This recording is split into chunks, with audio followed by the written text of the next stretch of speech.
Many Taiwanese experience culture shock in Europe, not because of the architecture, but because their stuff gets stolen.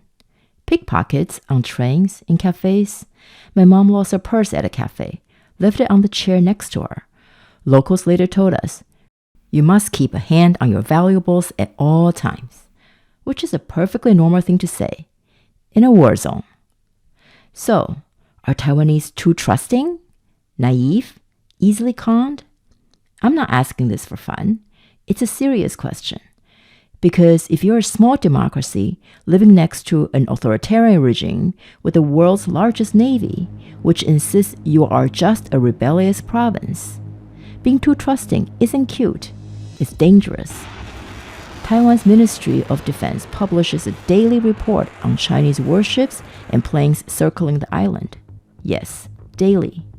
So yeah, whether Taiwanese people are too trusting is not just a matter of culture. It's an existential issue. Hi, I'm Serious Lee. Taiwan Matters. Taiwanese American living in Europe. This is not my real face. Privacy. Real voice, real office, real guinea pigs. I grew up in Taiwan in the 70s and 80s. My house was robbed twice. So no, I wasn't raised to be that trusting. Then in the 90s, I went back for a visit. My aunt handed me 10,000 new Taiwan dollars, about $300 in cash, because Taiwan is still pretty cash-based. I panicked. I can't carry this. I'll get robbed. She laughed. Who is going to rob you for 10,000? Even the robbers carry more than that. Touché. By then, Taiwan had changed. People felt safe. Fast forward to now. Do they still feel that safe? Well, yes, among each other at least. Let me show you what I saw. This is a food court at Taipei Main Station, a massive transportation hub. This is a purse, and this is how you reserve a table. Sometimes it's a wallet, sometimes a phone. People just walk away to get food. No one touches it, no one even looks at it, except me, quietly calculating resale value. I asked someone. They shrugged. Yeah, everyone does that. It's hard to get a seat. Meanwhile, in Barcelona, I was told not to leave sunglasses unattended on the beach. In the US, someone once stole my sweater at a laundromat. Pre-wash. This is a busy breakfast shop in Taipei. During rush hour, they don't have time to deal with change, so they put up a sign. Please take your own change. Next to it, buckets of coins and bills.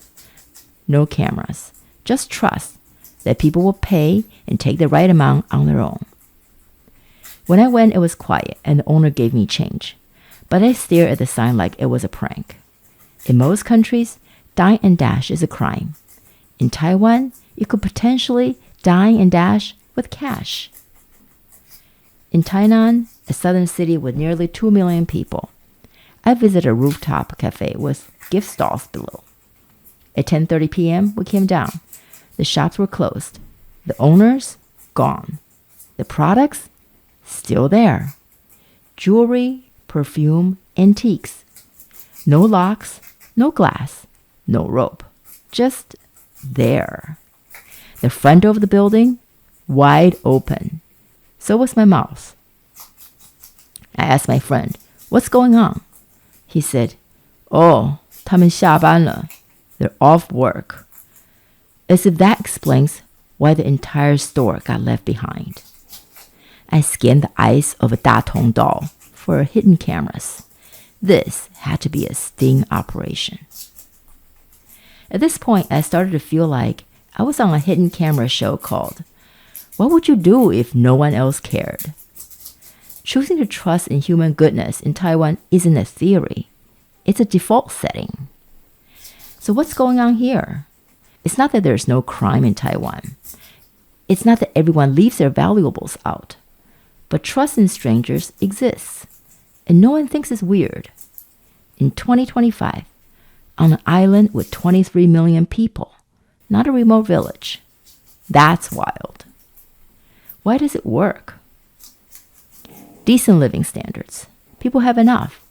They don't need to snatch your phone to pay rent. Decades of economic growth in Taiwan gave people breathing room and dignity. Self-respect, not the curated, be your best self kind, the real kind, the kind where you could pocket extra change, but you don't, because trusting others makes you more trustworthy. Mutual support. Taiwan is a small island with limited resources. Anyone who grew up in a small apartment with 5 siblings and 1 bathroom understands this. You either help each other or die of passive aggression. But here's the rub. All this sharing, caring, and trusting, it's great, until someone decides to exploit it. Like, say, a neighbor with a huge navy, a well-funded propaganda machine, and an appetite for threatening small countries. So, are Taiwanese too trusting or naive when it comes to China? In my view, no. The vast majority of people in Taiwan see Taiwan as separate from China. So, by definition, a neighbor that threatens to take you over is not a sibling. It's an enemy state. And most Taiwanese have no illusion about what life under the Chinese Communist Party or the CCP looks like. But the CCP is not just a threat. It's a world-class con artist. What's the con? Come home, Taiwan. You'll keep everything you have and we'll even give you more. And does it work? Unfortunately, it plays into a very understandable hope for many Taiwanese people, the status quo, which somehow has held since 1949 across the Taiwan Strait. It's not that Taiwanese think China is home. It's that keep everything you have sounds pretty good. Freedom, democracy, a high quality of life, and no war. So the logic of these Taiwanese becomes, you leave us alone, and we won't say what you don't want to hear, that Taiwan is a country. Agree to disagree, like a mutual trust to coexist in peace. But here's the thing. Trust can only be built when both sides are trustworthy. And China isn't.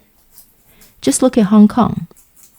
China signed a legally binding treaty, registered with the United Nations, promising to protect Hong Kong's autonomy for 50 years after the 1997 handover. That meant until 2047. But in 2020, just 23 years in, China tore up that promise. They imposed a sweeping national security law, ripped away Hong Kong's freedoms, arrested protesters, silenced the press, and they did this in the middle of a global pandemic, one that started in China, while the world was gasping for ventilators and begging Beijing for medical supplies. So no, the Chinese Communist Party doesn't play by the rules. The CCP is not trustworthy.